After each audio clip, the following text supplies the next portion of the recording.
Daily use பண்ணுறோம் அப்படின்னா, watch கையில் கட்டுறோம், ஆனால் வந்து ஃபோனை பார்த்து சொல்கிறோம்.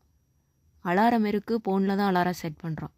வீட்டில் கேலண்டர் இருக்குது, ஆனால் மொபைலில் தான் கேலண்டர் பார்க்குறோம், ரிமைண்டர் வைக்கிறோம், அண்ட் ஏதாவது இம்பார்ட்டண்ட் ஈவெண்ட்ஸ் எல்லாம் வந்து நோட் பண்ணுறோம். எஃப்எம் ரேடியோ இருந்துச்சு, ஆனால் இப்போ மொபைலில் தான் நம்ம எஃப்எம் ரேடியோ வந்து பார்க்குறோம்.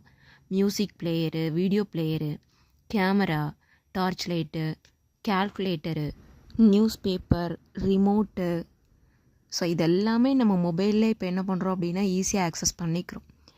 அப்போ இந்த திங்ஸ் எல்லாத்தையுமே நம்ம என்ன பண்ணுறோம் அப்படின்னா ரீப்ளேஸ் பண்ணுறோம் ஒரு மொபைல் டிவைஸ் மூலமாக. இது எல்லாத்தோட அட்வான்ஸ்டு மாடியூலாக தான் ஏஐ அப்படிங்கிற ஒரு விஷயம் வந்துருச்சு அப்படிங்கிறது என்னுடைய சந்தேகம்.